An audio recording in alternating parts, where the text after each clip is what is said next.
Hello all నమస్తే, welcome back. ఈరోజు first మీకు మంచి కలెక్షన్ చూపించబోతున్నానండి. చాలా అంటే చాలా ఎక్సలెంట్గా ఉంది. నాకైతే చూడగానే ఇట్లా వదలాలి అనిపించలే. ఎందుకంటే నాకు నిజంగా ఇలా ఈ కలెక్షన్, ఈ టైప్ ఆఫ్ కలెక్షన్, ఈ type of cloth and white and pink, light baby pink combination అంటే చాలా ఇష్టం. చాలా ప్లెజెంట్గా ఉంది. ఫ్రాక్ చూసారా మీరైతే? సో ఇదంతా మనకి మంచి హెవీ జార్జెట్లో వచ్చి అండ్ జార్జెట్లో సెల్ఫ్ డిజైన్ ఉందండి. సెల్ఫ్ డిజైన్ ఉంది అండ్ దీని మీద మొత్తం ఫ్లవర్లో థ్రెడ్ వర్క్ ఉంది. మీకు ఇక్కడ వైట్ కలర్లో సెల్ఫ్లో కనిపిస్తుందా? ఇదంతా థ్రెడ్ వర్క్ ఉంది. చాలా క్లాసీగా ఉంది ఫ్యాబ్రిక్ అయితే. అండ్ ఇది వచ్చేసి ఈ యోక్ పార్ట్ వచ్చేసి మనకి ఈ విధంగా లైన్స్ వైజ్గా డిజైన్ చేశారు. 3/4 హ్యాండ్స్ అండ్ స్పెషల్ ఇక్కడ కింద ఫ్రిల్ స్టైల్ కూడా ఉంది.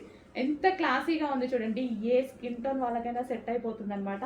చాలా అంటే చాలా బాగుంది. ఫ్రాక్ చూసుకున్నట్టయితే సో ఎవరికైనా వేసుకుంటే ఎంత ప్లెజెంట్గా ఉంటుందండి. ఎంత నీట్గా ఉంది చూసారా. మళ్ళీ హెవీ జార్జెట్లో కూడా ఒక టైప్ ఆఫ్ ఫ్యాబ్రిక్ అనమాట. చాలా క్లాసీ ఫ్యాబ్రిక్. మేము ఫ్యాబ్రిక్స్ పర్చేస్ చేస్తాం కదా, సో ఆ టైంలో ఈ ఫ్యాబ్రిక్ చాలా కాస్ట్ ఎక్కువ, అందుకోసం నాకు వదలాలి అనేది అనిపించలేదు. చాలా బాగుంది. అండ్ కలర్ కానీ, కాంబినేషన్ కానీ, ఫ్రాక్ కానీ అసలు అద్దరిపోయింది. ఫ్లేర్ వేసుకుంటే ఎవరికైనా సెట్ అయిపోతుందండి. అంత బాగుంది. మిస్ అవ్వద్దు. చాలా బాగుంది.